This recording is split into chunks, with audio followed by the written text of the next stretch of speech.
Doctor BC. Patel, सेवानिवृत्त अनुसंधान वैज्ञानिक, आनंद कृषि विश्वविद्यालय, आनंद, गुजरात।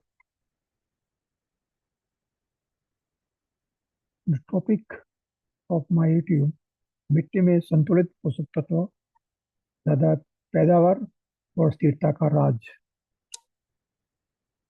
तो जांच मिट्टी मिलेगा सोना। तो मिट्टी संग्रह नमूनाकरण प्रक्रिया है, तो it is very important one.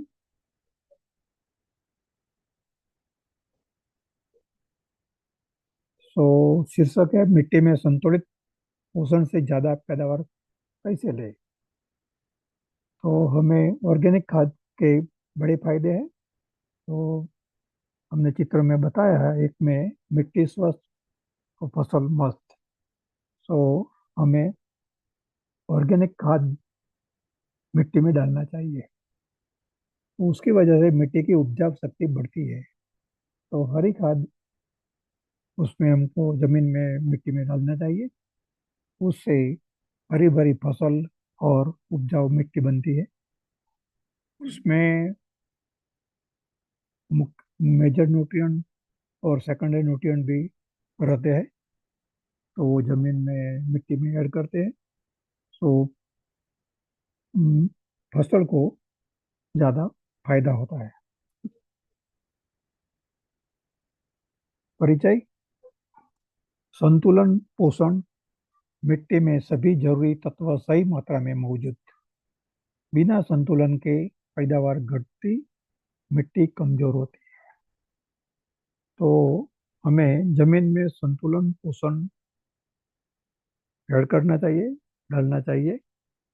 तो उसके लिए हमें क्या करना चाहिए? मिट्टी का परीक्षण करना चाहिए। तो हमें पता चल जाएगा कि उसमें जो मेजर न्यूट्रिएंट या सेकंड न्यूट्रिएंट कम मात्रा में है, मीडियम मात्रा में है और ज़्यादा मात्रा में है। तो उसके अनुसार हम मिट्टी में गोबर और रासायनिक खाद डाल सकते हैं। तो उसका उद्देश्य है फसल की पैदावार बढ़ाना और मिट्टी की उपजाऊ शक्ति बनाए रखना है। तो संतुलन पोषण करने की जरूरत क्या है? वो फसल की पैदावार बढ़ाने का है और मिट्टी को उपजाऊ शक्ति बनाए रखने का है। मिट्टी की जांच का महत्व क्या है? हर 2 साल में मिट्टी की जांच करवाइए। रिपोर्ट से पता चलता है कौन सा पोषक तत्व कम या ज्यादा, उसी के आधार पर खाद डालें। वो गोबर भी हो और रासायनिक खातर हो, लेकिन हमें पोषक तत्व जमीन में कम और ज्यादा मत डालने का, बट संतुलित डालने का। इसलिए फसल का जो ग्रोथ है वो अच्छा होगा, विकास बहुत बढ़िया होगा। तो चित्र 3 में हमने बताया खेत की पृष्ठभूमि, किसान मिट्टी को उठाकर देख रहा है। तो किसान को मिट्टी को देखना चाहिए वो कैसी मिट्टी है, और उसके अनुसार मिट्टी की जांच करनी चाहिए। तो हर 2-3 साल में मिट्टी की जांच करवाइए, तो उससे हमें पता चलता जाए कि उसमें पोषक तत्व कम है या ज़्यादा, और उसी के आधार पर हमें मिट्टी में खाद डालना चाहिए। तो वो चित्र 4 में मिट्टी संग्रहण नमूनाकरण प्रक्रिया बताई गई है। आप देख सकते हैं, अगले पीढ़ी में भी मैंने बताया था आपको। जो जमीन मिट्टी का जो नमूना है वो जिगजैग मेथड में लेने का, और हमें उनको वी शेप बनाने का इंग्लिश में, और 15 सेंटीमीटर गहराई से लेने का। तो आप देख सकते हैं, तो मिट्टी संग्रहण नमूनाकरण प्रक्रिया है। जरूरी पौध पोषक तत्व: मैंने बताया कि जमीन में मुख्य तत्व नाइट्रोजन, फास्फोरस, पोटास की जरूरत है। उनको मैक्रोन्यूट्रिएंट भी बोलते हैं। तो नाइट्रोजन हरी पत्तियां तेजी से बढ़वार करती है। फास्फोरस का तत्व है वो मजबूत जड़ें और फूल फल अच्छा बनाती है। और पोटास रोग प्रतिरोग दाने भरना उसी वजह से होता है। सो पोटास को क्वालिटी न्यूट्रिएंट भी बोलते हैं। उससे जो प्रोडक्ट होता है एग्रीकल्चर का, फसल का, उनकी क्वालिटी भी बढ़ती है और हमें ज़्यादा दाम मार्केट में मिलता है। तो मुख्य तत्व क्यों कहा जाए? क्योंकि उसकी ज़रूरत पौधे को ज़्यादा है एज कम्पेयर टू दी सूक्ष्म तत्व। सूक्ष्म तत्व माइक्रोन्यूट्रिएंट भी बोलते हैं उनको, उनकी मात्रा कम चाहिए। तो उसमें जिंक, आयरन, गंधक, गुण वो क्या कर फायदा है उनका, गुणवत्ता और उत्पादन में सुधार करता है। तो मुख्य तत्व NPK, then micronutrient, zinc, iron, गंधक, और सेकेंडरी न्यूट्रिएंट है वो कैल्शियम, मैग्नीशियम, सल्फर है। तो हमें मुख्य तत्व, सूक्ष्म तत्व और जो सेकेंडरी न्यूट्रिएंट है वो जमीन में सही मात्रा में डालना चाहिए। इस चार्ट के पता चल जाता है कि फसल में पोषक तत्वों की कमी की कीटक में पहचान है। तो नाइट्रोजन की कमी से क्या होता है, फास्फोरस की कमी से क्या होता है, जिंक कमी से क्या होता है। तो हमें चित्र 5 में पोषक तत्व का चार्ट बताया है। तो सही मात्रा में जो जमीन में हम मिट्टी के जांच करके बाद डालेंगे तो वो कमियां हमें महसूस नहीं होगी। लेकिन फार्मर लोग हैं वो मिट्टी की जांच नहीं करवाते हैं, और बिना जांच फार्मर्स आर एडिंग दी गोबर और खाद जमीन में डालते हैं। इसलिए इम्बैलेंस न्यूट्रिएंट होता है, इससे प्रोडक्शन कम होता है। संतुलित खाद, बैलेंस फर्टिलाइजर्स का उपयोग करें, संतुलित खाद का उपयोग करें। रासायनिक खाद प्लस जैविक खाद तो संतुलित पोषण है। तो फार्मर को मैं सलाह दे रहा हूँ कि आपको अकेला रासायनिक खाद और अकेला जैविक खाद नहीं डालना चाहिए, लेकिन हमें संतुलित पोषण मिट्टी में डालना चाहिए।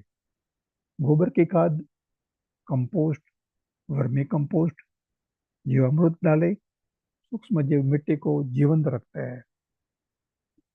आपको पता है कि फार्मर लोग हैं वो रासायनिक खाद डालते हैं, देन पेस्टिसाइड स्प्रे करते हैं, जमीन में भी डालते हैं, फंजीसाइड भी डालते हैं। तो सूक्ष्म जीव मिट्टी में वो हमने मार दिया, तो हमारी जमीन जमीन है वो जीवंत नहीं रही।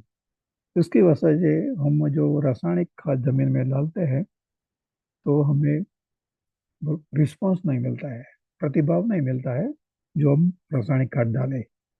लेकिन जमीन में हम गोबर भी डालें, कंपोस्ट भी डालें, वर्मी कंपोस्ट डालें, रासायनिक खाद डालें, तो उससे संतुलित पोषण पोषण जमीन में होता है। और जो पौधा होता है उसको संतुलित पोषण मिलता है। उसी वजह से उनका विकास, ग्रोथ अच्छा होता है और हमें ज़्यादा प्रोडक्शन मिलता है, हमको ज़्यादा पैदावार मिलती है। तो हमने बताया है कि गोबर खाद, फार्म यार्ड मैन्योर और रासायनिक खाद की थैलियाँ साथ में बताई है। तो हमें दोनों यूज़ करना चाहिए। हमें अकेला फार्म यार्ड मैन्योर भी मत करने का और रासायनिक खाद भी हमें नहीं डालने का। तो we should have to apply integrated nutrient management for higher crop production. फसल चक्र और हरी खाद। फसल चक्र अपनाइए, एक ही फसल बार बार न बोए। आपको पता है कि इंडिया में जो फार्मर लोग हैं वो मानसून सीजन में चावल लगाते हैं और विंटर सीजन में गेहूं लगाते हैं, और समर सीजन में, गर्मी के ऋतु में, वो जमीन को फैले रखते हैं। लेकिन उनको फसल चक्र अपनाना चाहिए, मीन्स क्रॉप रोटेशन। सो फार्मर को मैं सलाह दे रहा हूँ कि उसमें आपको लेग्यूम लगाना चाहिए। सोयाबीन है, ग्रीन ग्राम है, मूंग है। ग्रीन ग्राम को मूंग भी बोलते हैं। उड़द भी लगा सकते हैं, सोयाबीन लगा सकते हैं, ग्राउंड नट भी लगा सकते हैं। तो उसकी वजह से जमीन में जो लेग्यूम और पल्सिस क्रॉप लगाने से वो मिट्टी में नाइट्रोजन बढ़ती है और जमीन में फलद्रुपता फस- कम हो गई है। तो उसमें हमें हरी खाद बनाना चाहिए। तो उसमें हमें सने, सोनहेम और ढेंचा डालना चाहिए।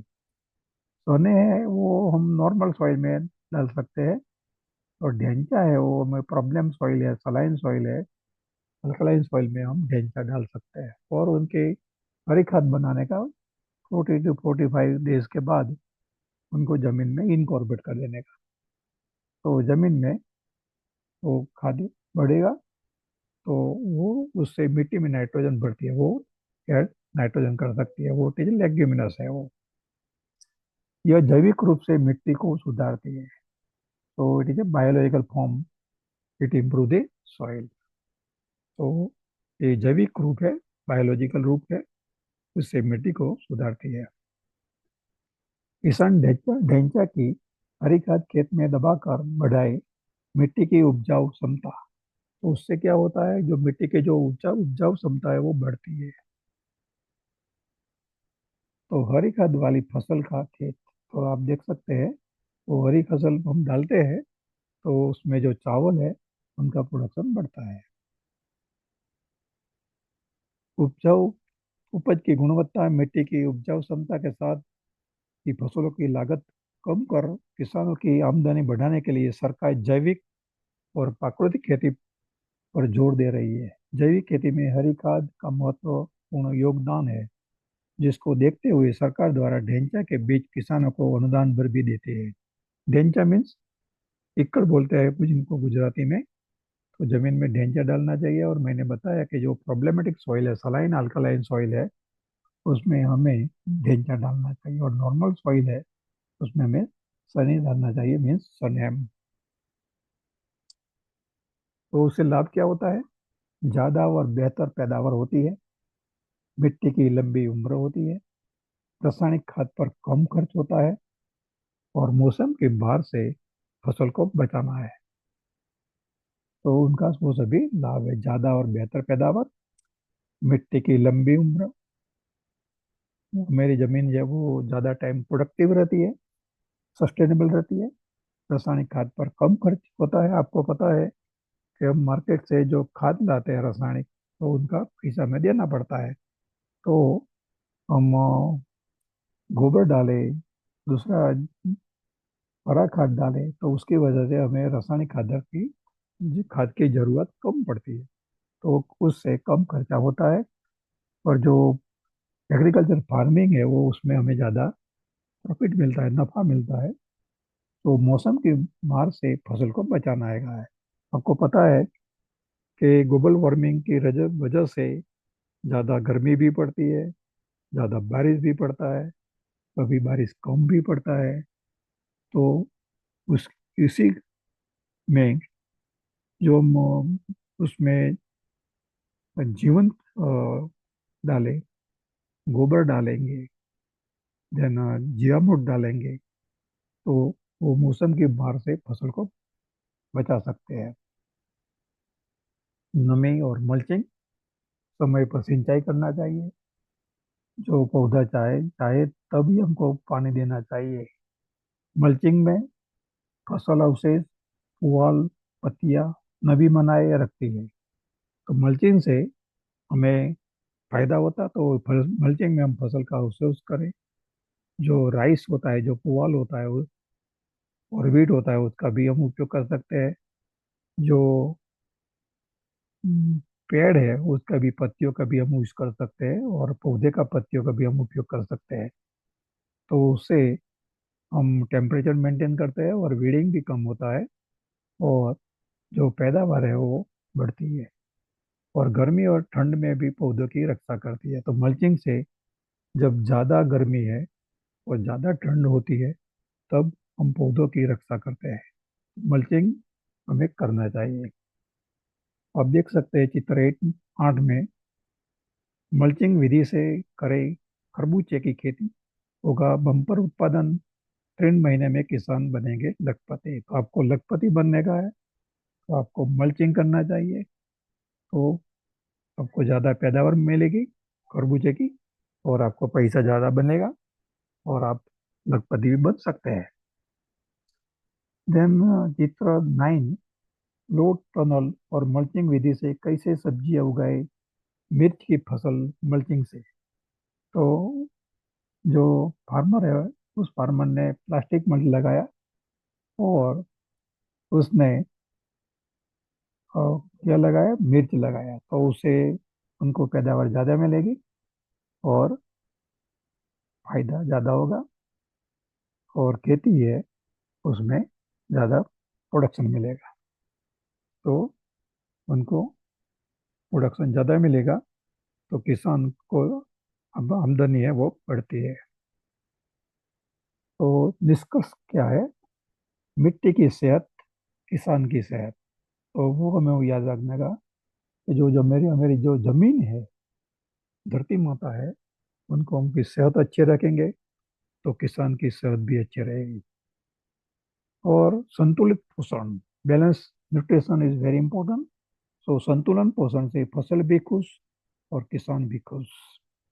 सो हमें वो देखना चाहिए कि संतुलन पोषण के लिए मिट्टी की जांच करना चाहिए 2-3 साल, और उसके अनुसार हमें जमीन में गोबर और रासायनिक खाद डालनी चाहिए। तो संदेश क्या है, मिट्टी को पोषण दे, मिट्टी आपको अनाज देगी। तो हम मिट्टी को, मैंने बताया कि उसमें मुख्य तत्व माइक्रोन्यूट्रिएंट, सेकेंडरी पोषक पोषक तत्व है, वो सही मात्रा में संतुलन में दे तो आपको प्रोडक्शन ज़्यादा मिलेगा और आपको अनाज ज़्यादा होगी। इसलिए जो संदेश है, मिट्टी को पोषण दे, मिट्टी आपको अनाज देगी। लेकिन हम मिट्टी को पोषण कम देंगे तो हमको अनाज कम मिलेगी।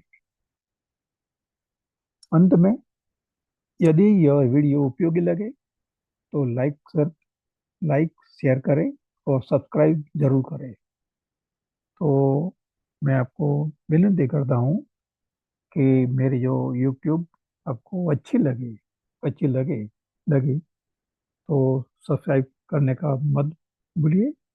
कमेंट में बताएं आप किस तरीके का उपयोग कर रहे हैं। आप जब भी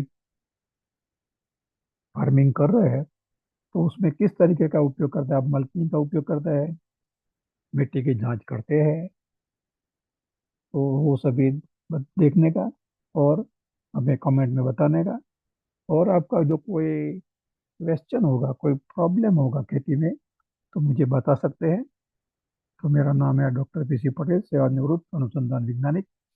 मेरा फ़ोन नंबर है +919909022116। और जो मेरा ईमेल है patelpc12@gmail.com। और जो हमारा लिंक्डइन है उनकी